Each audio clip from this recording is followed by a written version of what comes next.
Apa bang? Main apa?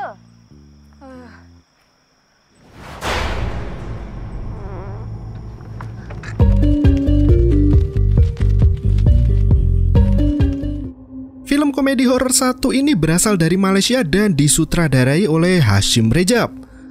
Mengisahkan tentang nasib kakak beradik Hasan dan Hussein yang kembali ke kampung halamannya setelah dipecat dari pekerjaannya di Kuala Lumpur. Tanpa mereka ketahui, banyak kejadian mistis yang terjadi saat mereka merantau ke ibu kota. Hingga akhirnya dukun sakti di kampung itu tewas secara misterius. Huru-hara dan kabar burung menyeruak ke seluruh penjuru desa. Tersiarnya kabar itu membuat semua warga resah dan ketakutan sepanjang malam pemakaman.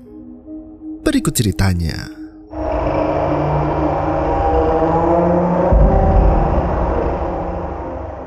Di suatu malam, Mak Betung, dukun sakti di kampung, mengamuk di dalam rumahnya dan berteriak histeris. Tetangganya, Pak Mail, membawa orang pintar untuk menyembuhkan Mak Betung yang tengah kesurupan. Orang pintar itu membacakan doa dan ayat-ayat suci Al-Quran. Namun, setan di tubuh Mak Betung enggan keluar dan tetap singgah di sana. Mendengar keributan di dalam rumah itu, Hasan dan Hussein datang ke rumah Mak Betung bersama dengan beberapa warga. Usut punya usut, ternyata hantu yang merasuki tubuh Mak Betung adalah sakanya sendiri, yaitu setan peliharaannya sendiri. Akhirnya, orang pintar itu mengambil garam dan membacakan doa. Garam itu dilemparkannya ke tubuh Mak Betung. Seketika Mak Betung berhenti berteriak dan tubuhnya terbujur kaku. Dengan sebuah botol, orang pintar itu mencabut setan dari ujung kaki Mak Betung dan dimasukkannya ke dalam botol. Orang pintar itu meminta tutup botol, namun ternyata Mail menghilangkan tutupnya. Terpaksa Hussein menutup botol itu dengan jarinya yang lebar. Tiba-tiba Hussein berkata jika jarinya terasa geli seperti dijilat, dan film pun dimulai.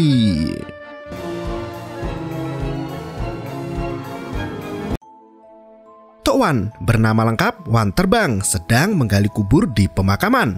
Tiba-tiba sosok berbaju putih turun ke tanah membuatnya bergidik ketakutan. Ternyata di belakang tubuh kekarnya, hantu wanita berambut panjang merangkak dan terus memandangi. Sekelebat bayangan putih melintas di depannya. Namun, Tok Wan tetap melanjutkan pekerjaannya, dan kini hantu saka milik Mak Betung itu memainkan tanah.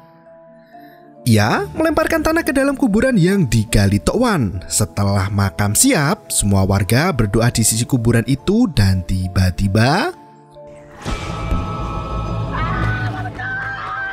Hasan terbangun dari mimpi panjangnya sambil meneriakkan nama Mak Betung. Ternyata Hasan dan Hussein ketiduran saat berada dalam perjalanan balik ke kampung. Namun bukan kampung pisang.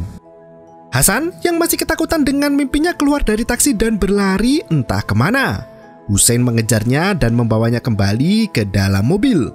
Setelah Hasan sadar, Hussein menasihatinya agar tidak tidur di siang hari karena membuatnya bermimpi buruk. Hasan justru menyalahkan driver taksi itu yang mengemudikan mobilnya dengan sangat pelan dan lamban. Terlihat sepeda anak kecil melaju mendahului mobil taksi itu. Tak hanya sepeda anak-anak, kakek tua yang berjalan menggunakan tongkat pun bisa menyalip taksi yang kecepatannya di bawah 1 km per jam. Hasan yang emosi pun ditenangkan oleh Hussein. Hingga akhirnya mereka sampai juga di warung Pak Mail. Hasan dan Hussein memutuskan untuk beristirahat sejenak di warung Pak Mail untuk menyantap makan siang. Setelah beberapa kali memanggil, Pak Mail tak terlihat berada di warungnya. Alhasil, Hasan dan Hussein mengambil makanan dan membuat minuman sendiri di warung orang. Tiba-tiba, terdengar suara Pak Mail dari atas genteng.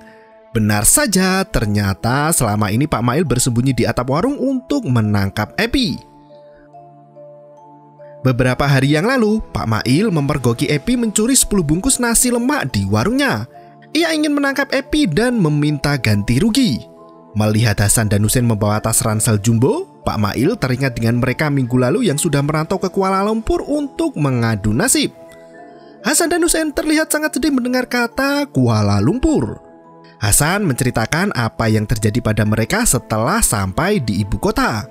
Waktu itu, Hasan dan Hussein bekerja di kedai makanan dengan pelanggan yang sangat ramai. sang pemilik kedai tiba-tiba memecat mereka berdua karena pekerjaan mereka sama sekali tak membawa keuntungan. Hasan terus memecahkan gelas dan juga piring. Setiap kali ia melihat wanita cantik, pandangannya akan menjadi buram dan menjatuhkan gelas di atas nampan. Bahkan saat Hasan sedang mencuci piring kotor, ia menata gelas seperti piramida bersusun dan... Sedangkan Hussein, ia sangat terobsesi dengan makanan. Dalam sehari, Hussein bisa menghabiskan 6 porsi manusia biasa. Hal itu membuat sang pemilik kedai bangkrut dan marah-marah. Tanpa pikir panjang, ia pun langsung memecat mereka berdua dan meminta mereka untuk kembali ke kampung halaman saja. Pak Mail berkata sebelum Hasan dan Hussein pergi ke Kuala Lumpur, Pak Dola meminta mereka untuk membersihkan rumput di kebunnya. Ia heran mengapa Hasan dan Hussein tak mau bekerja untuk Pak Dola. Hasan kembali menunjukkan flashback kejadiannya. Siang itu mereka berdua sudah bersiap untuk memotong rerumputan yang tumbuh di sekitaran kebun Pak Dola. Dengan alat serba canggih dan mewah, mereka bergaya bak pangeran negeri Paman Sim. Baru mau menyalakan mesin pemotong rumput, ternyata ada palang jalan yang melarang mereka untuk memotong di sepanjang jalan itu. Entah apa yang mereka berdua pikirkan, padahal memotong di palang jalan itu maksudnya adalah menyalip, bukan memotong rumput. Akhirnya Hasan dan Hussein tertunduk lesu dan mengakhiri pekerjaan sebagai tukang potong rumput. Hingga kini mereka selalu menolak jika Pak Dola meminta bantuan. Mendengar cerita itu, Pak Mail berpikir jika Hasan dan Hussein hanya malas saja. Bahkan Pak Mail khawatir jika makanan yang dibeli tak bisa mereka bayarkan. Tiba-tiba Fukok Keong datang dan memberikan angpau pada semua orang yang ada di warung. Pak Mail menceritakan kisah Fukok Keong yang merupakan satu-satunya keluarga Cina di kampung mereka. Setiap hari Fukok Keong memberikan angpau merah untuk merayakan tahun baru Imlek. Hasan memberikan angpau yang dia terima pada Pak Mail untuk membayar makanan yang dibelinya. Saat dibuka, ternyata isinya hanya selembar kertas voucher untuk ditukar saat hari raya Imlek. Di tempat lain, Epi berkunjung ke rumah Mak Betung untuk meminta uang kain. Berkali-kali ia meneriaki Mak Betung dari luar, namun tak ada satu orang pun yang keluar. Akhirnya Epi memberanikan diri untuk masuk ke dalam rumah itu. Epi mengendap perlahan-lahan sembari memanggil nama Mak Betung. Di dalam rumah itu terlihat kosong dan sunyi.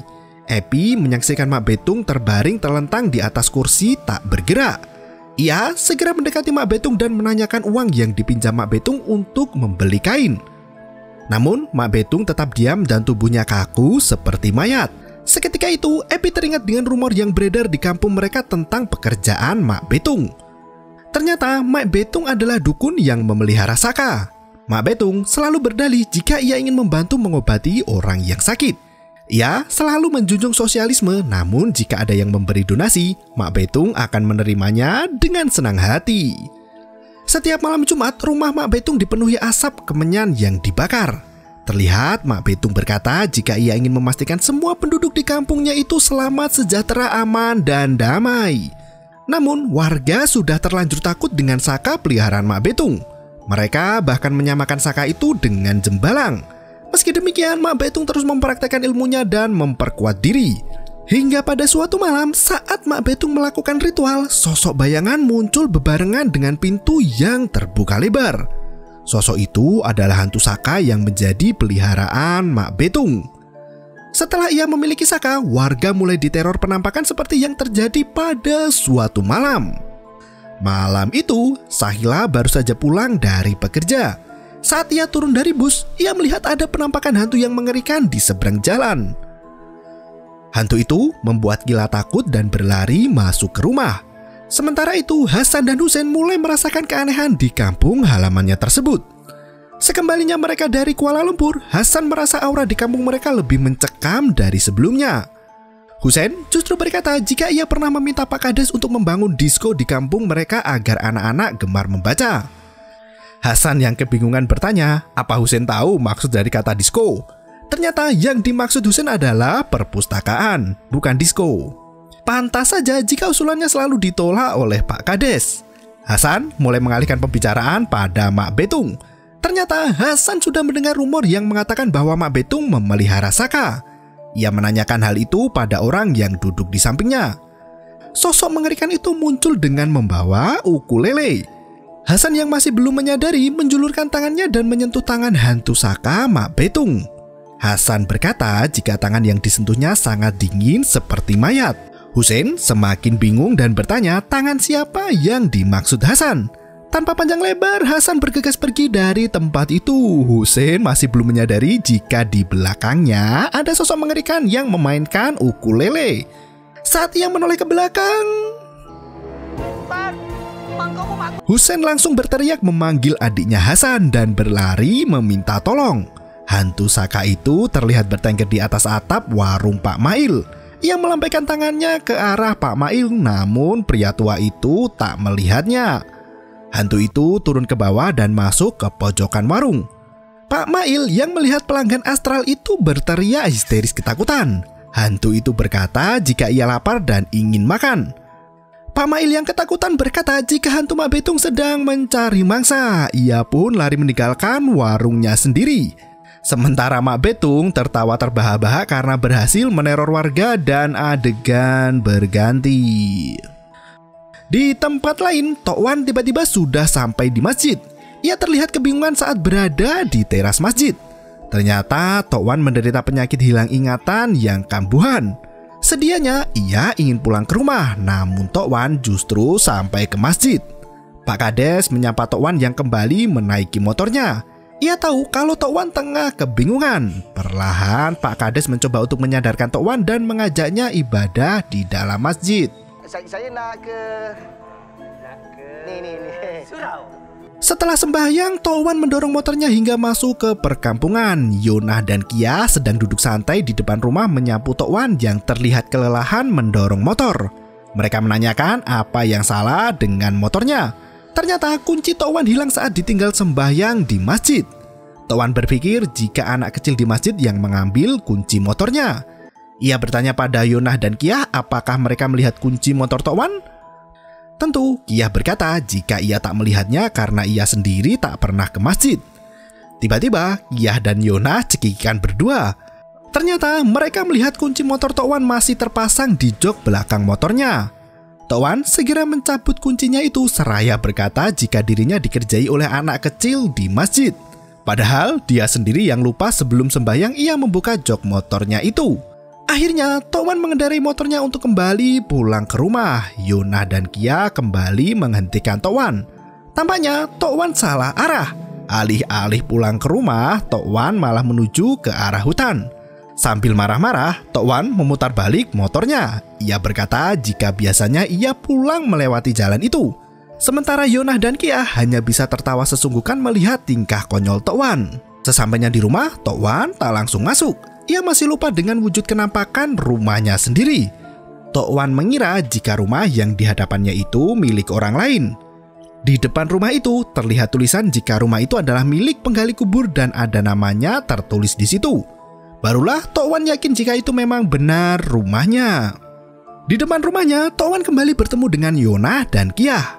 Tok Wan malah menuduh mereka berdua ingin mencuri daun pandan di depan rumahnya. Yonah dan Kia berkata jika mereka hanya lewat untuk pulang ke rumah masing-masing. Mereka pergi meninggalkan Tok Wan sembari membicarakannya di belakang. Yonah merasa kasihan dengan kondisi Tok Wan yang sudah sangat pelupa. Ia bertanya pada Kia bagaimana ceritanya Tok Wan bisa dijuluki Tok Wan terbang. Kia pun akhirnya menceritakan kisah Tok Wan saat dirinya masih muda dulu. Tok Wan dulunya adalah seorang pemuda yang rupawan dan gagah berani. Ia bekerja sebagai tukang roti canai. Dalam meladeni pelanggan, Tok Wan selalu menerbangkan roti-roti canai itu hingga mengenai kepala para pelanggan. Itulah mengapa Tok Wan dijuluki sebagai Tok Wan terbang. Pelanggan yang marah juga menghajar Tok Wan dan menyerang kepalanya menggunakan roti canai buatannya. Kia dan Yonah tertawa cekikikan mengingat kisah lucu masa muda Tok Wan. Kia kembali teringat saat Tok Wan baru memulai karirnya sebagai penggali kubur. Saat ia menggali untuk pertama kali, Tok Wan diganggu hantu Saka milik Mak Betung. Hantu itu membuat Tok Wan lari kalang kabut bergigi ketakutan.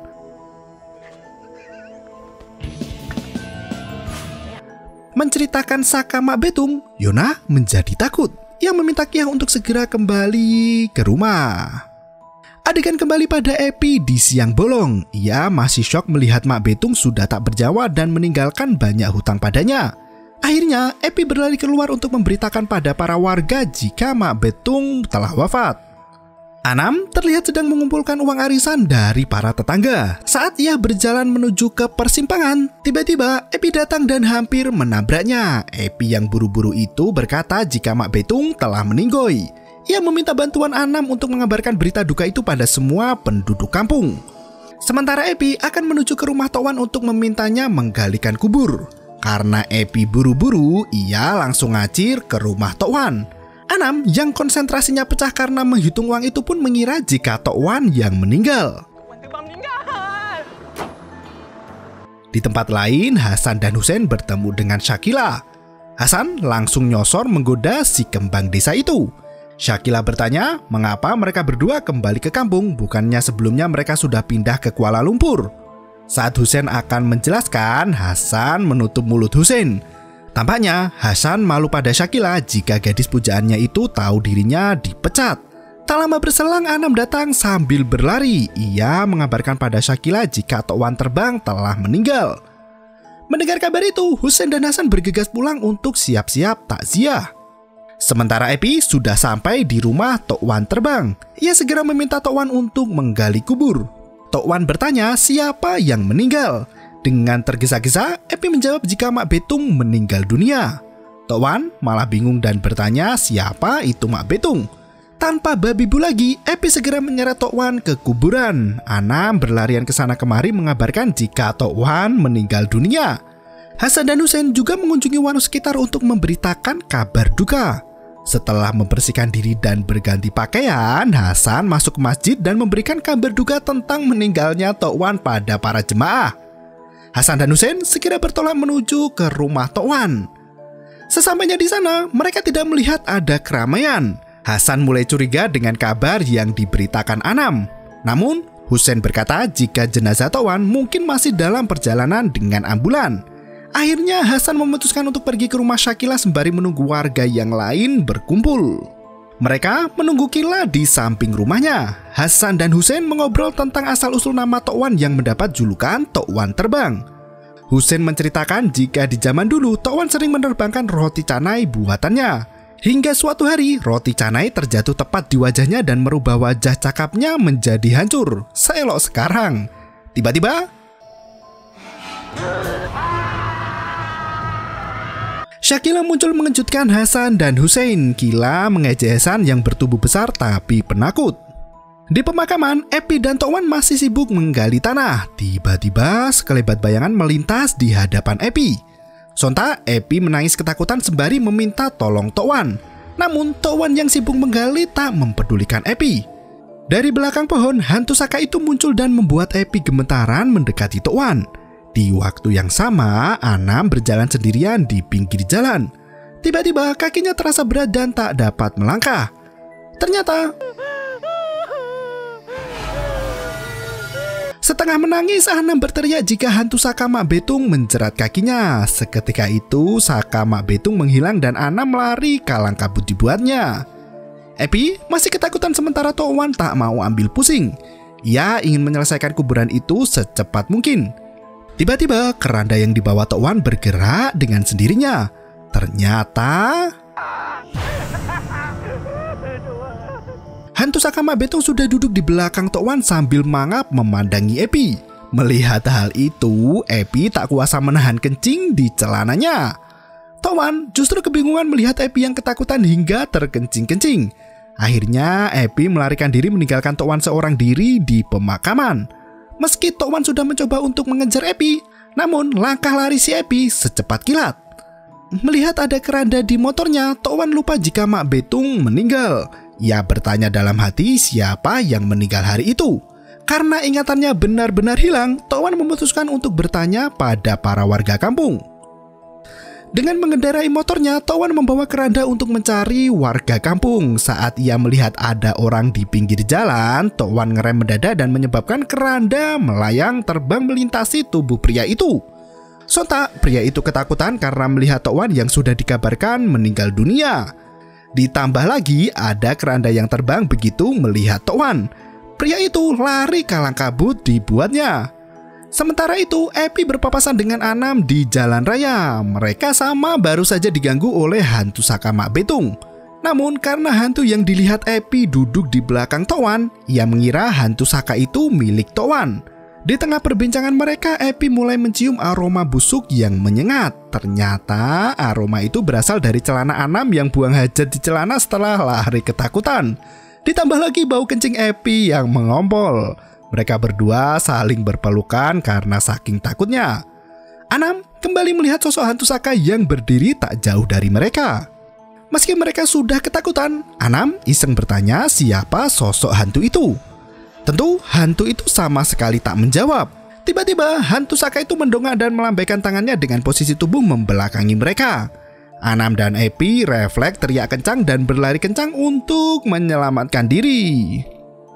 Adegan kembali ke Hasan, Hussein, dan Kila. Mereka bertiga masih asik mengobrol di depan rumah Kila. Hasan menceritakan kejadian di masa lalu saat mereka pertama kali diteror oleh hantu Saka Mak Betung. Kila berkata jika kini ia sudah tak takut lagi dengan hantu. Seketika itu Hussein melihat sosok hantu Saka di bawah pohon. Tanpa bisa berkata apa-apa lagi, Hussein menutupi matanya dengan tangan dan berjalan menuju ke motor. Hasan bertanya kenapa kakaknya bertingkah aneh. Hussein terus menuju ke arah pohon, namun Hasan dan Kila tak melihat apapun di sana. Saat Kila menoleh ke arah Hasan, wala! Seketika Hasan dan Kila langsung naik ke motor dan tancap gaspol. Hasan, Hussein, dan Kila berhenti di pematang sawah. Mereka terlihat masih gemetaran dan ketakutan. Hasan bertanya apa yang dilihat oleh Hussein tadi. Hussein menjawab jika ia melihat sosok tinggi besar bertengger di bawah pohon. Dengan lantang, Hasan berkata jika sosok itu muncul di depan wajahnya secara tiba-tiba seperti ingin mencium bibir Hasan. Hasan berkata jika hantu yang meneror mereka itu adalah arwah Tok Wan. Hussein mengatakan jika orang mati rohnya tak bisa hidup kembali kecuali jika jasad orang itu dilangkahi kucing hitam. Hussein mengambil kucing hitam yang tiba-tiba muncul dari bawah. Ternyata kucing hitam itu dibawa oleh sosok hantu Saka dan diserahkan pada Hussein. Lagi-lagi Hussein menjadi orang pertama yang melihat sosok mengerikan itu. Hasan yang juga sudah menyadarinya memberikan kucing hitam itu dan berjalan menuju ke arah motornya. Hasan dan Hussein menyetar motor masing-masing dan mengajak Kila pergi. Setelah Kila sadar apa yang ada di bawahnya, Kila berteriak histeris dan berlari membonceng Hasan. Mereka kabur lagi dari teror Saka dan mulai mencari cara untuk membebaskan diri dari ketakutan. Sementara Tok Wan memarkirkan kendaraannya di pinggir jalan. Dua warga desa yang melintas menghentikan motornya saat melihat ada keranda di pinggir jalan. Dari semak-semak, Tok Wan muncul mengagetkan mereka. Akhirnya dua warga itu segera pergi karena ketakutan. Dari kejauhan, Hasan, Hussein, dan Kila melihat Tok Wan sedang berdiri di samping kerandanya sendiri. Akhirnya mereka memutar haluan dan pergi ke rumah kepala desa.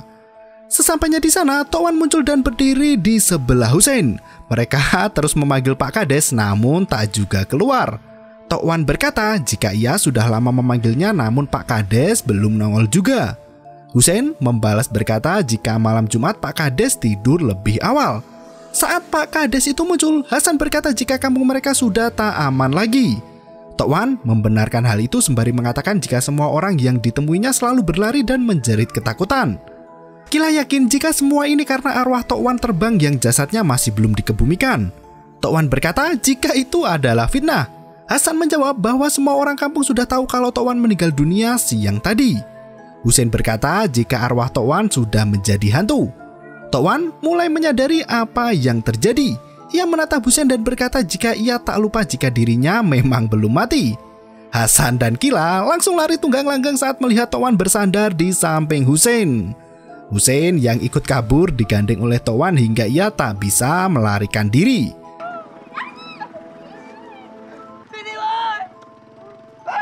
Dengan 1000 akal, Hussein menirukan suara nyamuk dan Tok Wan melepas genggamannya untuk membunuh nyamuk itu. Akhirnya Hussein melarikan diri dan menyusul Hasan. Sementara itu Tok Wan bertamu ke rumah terdekat. Saat wanita itu membukakan pintu, terlihat ada keranda di depan rumahnya dan Tok Wan muncul mengejutkannya. Seketika wanita itu jatuh pingsan karena ketakutan. Tok Wan kembali melaju mencari seseorang yang bisa memberinya informasi. Sesampainya di jembatan, Tok Wan melihat ada perempuan mengenakan gaun berwarna putih duduk sendirian termenung di pinggir jalan. Tok Wan menghentikan kendaraannya dan ikut duduk di samping gadis itu. Ia keheranan melihat gadis muda yang berani duduk sendirian tengah malam di jembatan. Tok Wan bertanya pada gadis itu apakah ia tahu siapa warga yang meninggal di kampungnya itu. Tapi gadis itu sama sekali tak menjawab dan tak memberi respon sedikit pun. Tok Wan kembali bertanya dan menjelaskan jika dirinya adalah penggali kubur. Ia lupa siapa yang meninggal hari itu sehingga harus dikuburkan segera. Gadis itu menoleh kepalanya ke arah Tok Wan dan terlihat wujud asli dari hantu Pontianak. Tok Wan yang ketakutan hanya bisa menangis. Ia baru menyadari jika gadis yang diajak bicara adalah hantu. Meski tubuhnya mulai kram dan susah digerakkan, Tok Wan tetap berusaha untuk kembali menaiki kendaraannya. Ternyata hantu Pontianak itu juga turut naik membonceng Tok Wan. Akhirnya mereka pun pergi naik motor berdua. Di pinggir jalan, Hasan, Husein, dan Kila bersembunyi di balik semak-semak. Mereka melihat Tok Wan memboncengkan Pontianak ke sana kemari. Setelah semua aman, mereka kembali ke rumah Kila. Mereka terus berpikir apa yang membuat Tok Wan menghantui warga kampung. Ternyata Hasan, Husein, dan Kila pernah berbuat nakal pada Tok Wan. Husein pernah mencuri buah rambutan milik Tok Wan hingga akhirnya pohon rambutan itu ditebang dan diganti dengan pohon kaktus. Sementara Hasan pernah mencuri sepatu Tok Wan saat salat Isya dan digantikan dengan sepatu high heel milik Emak Hasan. Tok Wan segera pulang ke rumahnya menggunakan sepatu hak tinggi. Sementara Kila pernah mencuri uang milik Tok Wan yang tercecer di lantai rumah. Hasan bertanya berapa banyak uang yang dicuri. Tiba-tiba hantu Saka itu muncul lagi dan menjawab 350 ringgit. Hasan dan Husein terperanjat dan bergegas naik ke motor. Melihat dua temannya sudah panik, Kila ikut panik dan pergi bersama mereka. Mereka bertiga sampai di depan warung Pak Mail. Kila berkata jika hantu arwah Tok Wan ingin balas dendam atas kenakalan mereka semasa kecil dahulu. Kila memberi ide untuk meminta bantuan pada dukun Mak Betung. Hasan langsung setuju dengan saran Kila. Mereka bertiga langsung bertolak menuju ke rumah Mak Betung.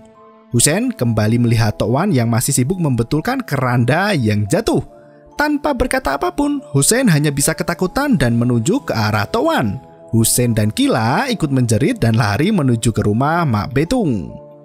Di tempat lain, Epi dan Anam berjalan kaki sambil berdebat satu sama lain. Epi kesal karena harus meninggalkan motornya di kuburan karena ketakutan. Seketika itu mereka melihat ada sepeda terparkir di depan rumah. Mereka menaiki sepeda itu agar tidak lelah berjalan. Saat Anam akan mengayuh sepedanya, kakinya terasa sangat berat. Bahkan sepeda itu tak dapat melaju ke depan. Ternyata sang pemilik sepeda itu menahan roda belakang agar tidak dicuri. Namun hantu Saka kembali muncul dan memeluk tubuh pria itu. Sontak ia ketakutan hingga membiarkan sepedanya dicuri oleh Epi dan Anam. Mereka kejar-kejaran antara pencuri sepeda, pemilik sepeda, dan hantu Saka. Saat malam semakin larut, rumah Tok Wan sudah ramai dikunjungi warga. Mereka semua menantikan jenazah Tok Wan yang belum kunjung datang. Imam mengajak para warga untuk membaca Yasin di dalam rumah Tok Wan sembari menunggu kedatangan jenazah. Sementara itu, seorang pemuda bersepeda melewati kuburan. Ia melihat ada seorang gadis berjalan sendirian di tengah kuburan itu. Pria tersebut berhenti dan meneriaki gadis itu agar segera pulang. Tiba-tiba gadis berkebaya itu berubah menjadi Pontianak dan menghilang begitu saja. Ternyata Hasan, Husein, dan Kila sudah sampai di rumah Mak Betung. Kila berkata jika rumah Mak Betung seperti telah lama kosong. Hasan mengajak Husein untuk melangkah lebih dekat. Ia mencium bau kemenyan yang sangat kuat dari dalam rumah Mak Betung. Akhirnya Husein mengajak Hasan dan Kila untuk masuk ke dalam rumah itu. Tiba-tiba jasad Mak Betung muncul secara misterius berdiri tepat di tengah-tengah mereka. Hasan mengucapkan salam pada Mak Betung, namun wanita tua itu langsung menyuruh mereka untuk masuk ke dalam rumah. Saat Hasan sampai di dalam, Mak Betung sudah duduk di ruang tamu. Hal itu semakin membuat Hasan takut hingga jatuh pingsan. Kila membangunkan Hasan dan mereka bertiga duduk tepat di depan altar Mak Betung. Dukun wanita itu membakar kemenyan lebih banyak lagi dan membuat ruangan itu penuh dengan asap. Segala macam mantra mulai dirapalkan. Di tempat lain, Tok Wan masih mencari warga untuk bertanya. Namun di sepanjang jalan ia sama sekali tak menemukan siapapun. Di persimpangan jalan, Tok Wan kembali bertemu dengan Kia dan Yona. Tapi karena setahu mereka Tok Wan sudah mati, dua wanita itu langsung lari kalang kabut melihat Tok Wan yang membawa keranda mayat. Epi dan Anam melintasi rumah Tok Wan menggunakan sepeda. Mereka berdua kebingungan mengapa rumah Tok Wan sudah ramai dengan penduduk desa. Mereka pun masuk ke sana dan mencari tahu. Sang pemilik sepeda masih mengejar mereka dan ikut masuk ke rumah Tok Wan.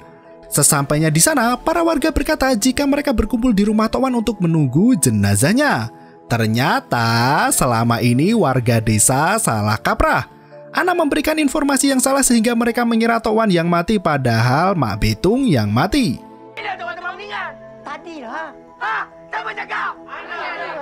Tok Wan akhirnya pulang ke rumahnya. Sungguh terkejutnya ia melihat isi di dalam rumah dipenuhi oleh warga sekampung. Tok Wan meyakinkan warga jika dirinya masih hidup. Setelah warga percaya padanya, Tok Wan yang kelelahan itu tidur di atas kasurnya. Tak lama berselang, Pak Kades datang dan menutup wajah Tok Wan dengan kain selendangnya. Ia tak tahu jika Tok Wan masih hidup. Tok Wan terbangun dari tidurnya dan membuat Pak Kades jantungan sampai hampir meninggoy. Tok Wan menceritakan jika ia dijemput Epi untuk menggali kubur petang tadi. Saat ia kembali ke kampung, semua warga langsung ngacir saat bertemu dengannya. Diperlakukan seperti itu, hati Tok Wan tersakiti seperti dicabik-cabik. Sambil menangis, Tok Wan berkata jika ia ingin pindah kampung karena warga begitu jahat padanya. Pak Kades berkata jika bukan Tok Wan yang meninggal, lalu siapa? Sementara itu, Hasan, Husein, dan Kila masih berada di rumah Mak Betung yang sedang melakukan ritual. Kila sudah merasakan ada sesuatu yang tak beres di rumah itu. Hasan dan Husein berkata jika mereka melakukan itu agar arwah Tok Wan tidak mengganggu mereka lagi. Tiba-tiba, pintu rumah Mak Betung tertutup dengan sendirinya. Saat mereka kembali menoleh ke arah Mak Betung, ternyata sontak mereka bertiga ketakutan dan berteriak histeris hingga Hasan dan Husein pingsan di tempat. Hantu saka milik Mak Betung itu hanya memandangi mereka yang ketakutan dengan mulut yang menganga. Kila yang panik berusaha untuk menyadarkan Hasan dan Husein. Tiba-tiba pintu rumah Mak Betung terbuka lebar. Untungnya Tok Wan dan warga sekitar segera datang tepat pada waktunya. Jika terlambat, mungkin Hasan, Husein, dan Kila sudah menjadi santapan si hantu saka. Bukannya berterima kasih, mereka bertiga justru berteriak ketakutan karena melihat Tok Wan yang dikira sudah mati. Setelah beberapa waktu berlalu, semua orang mulai tenang. Tok Wan menceritakan apa yang terjadi sebenarnya. Epi berkata jika ia sudah memberitahu Anam bahwa Mak Betung yang meninggal. Tapi Anam salah sebut dan malah memberitakan jika Tok Wan yang wafat. Gara-gara Anam, jenazah Mak Betung terlambat dimakamkan. Dengan penuh rasa bersalah, Anam meminta maaf atas kesalahannya itu. Ia benar-benar tak sengaja memberikan kabar hoaks itu pada warga kampung. Akhirnya malam itu juga jenazah Mak Betung berhasil dimakamkan. Para warga berbondong-bondong datang ke kuburan untuk mendoakan arwah Mak Betung. Tiba-tiba sebuah keranda terbang melayang melintasi kepala mereka. Sontak semua warga panik dan berlari menyelamatkan diri. Sementara Tok Wan hanya bisa terduduk sendiri di samping kuburan Mak Betung. Ternyata ia sudah lupa lagi siapa yang mati. Si keranda terbang terlihat melintas di depan rumah Mak Betung dan tiba-tiba dan film pun berakhir. Pelajaran yang bisa diambil dari film ini adalah agar selalu melakukan cek dan recheck saat mendengar kabar atau informasi. Sebagai smart citizen, kebenaran informasi yang diterima harus dikonfirmasi ulang dan dipastikan dulu kebenarannya sebelum menyebarkannya. Jangan sampai salah informasi seperti yang dilakukan Anam. Karena di negara Indomie, salah-salah sebut nama bisa berakhir di hotel Prodeo. Apalagi jika Tok Wan memperkarakan kasus itu ke pengadilan. Urusannya sudah bukan hantu saka lagi, namun UU ITE menjadi lebih menakutkan. Terima kasih dan sampai jumpa.